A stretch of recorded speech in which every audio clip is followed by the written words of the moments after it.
Elite gymnast Molly Neinstein was living her dream doing what she does best, gymnastics. But just a few years ago, her dream was at risk of being forever derailed. Molly began flipping and tumbling when she was just 7 years old. One day I got a call from the team coach asking if Molly wanted to try out for team. And the next thing we knew, she was on pre-team, and then she was on team, and then she started competing. And that's just where it all started. Molly quickly climbed the competitive team ladder and was on the fast track to fulfilling her dream. She decided at a pretty young age that she wanted to compete Division I college. And that's her goal, that's her dream. And that's what she's been working towards. Molly's bones, however, had a different plan, and in 2018, she began complaining of pain in her lower back. When I'm doing gymnastics and stuff, it hurts. So it definitely makes me not be able to do my skills to the most I can do them to. So I definitely struggle with that. And then also just sitting in general hurts. So I can't sit for long periods of time. 2 years later, she was not only in excruciating pain, she was losing her flexibility. Molly was diagnosed by pediatric spine surgeon David Skaggs with spondylolisthesis, also referred to as spondy, a spinal condition that causes lower back pain. 1 in 20 people in the United States have this condition. Most people don't even know they have it.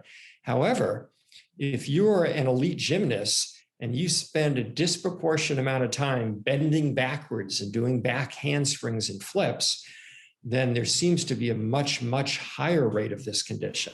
While surgery is not always the answer, in Molly's case, it was the only option if she wanted to achieve her dream. Molly's case of a spondy was rather unique in that her L5 vertebrae slipped almost all the way in front of S1. This is one of the most severe cases I've seen. And there's different ways to approach this. What many surgeons would do is put this vertebrae back on top. And when you do that, you risk stretching the nerves that control the feet. And unfortunately, there is a pretty high incidence of having paralysis with that surgery. So what we chose to do was the safest surgery possible. Molly's family felt confident with Dr. Skaggs' recommendation of spinal fusion surgery. He looked at her and said, I was a college athlete. I know what it is to have that drive. I know what it is to love what you do.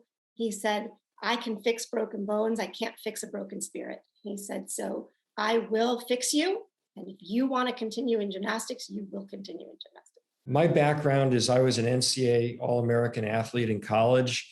I understand that doing athletics isn't just about doing athletics. It's also friends, confidence, enjoyment of life. And there's been studies showing that if a D1 athlete is injured and can't participate in their sport, the psychological hit is similar to losing a family member. The surgery was a success, and Molly is now 2 months into recovery. She's back on the mats, rebuilding her skills and confident about competing in the 2022 season. If someone's going through an injury or anything, just stay positive, because if you stay positive, your recovery will be better because you're going to keep working towards what you want, and you're not going to just slack off.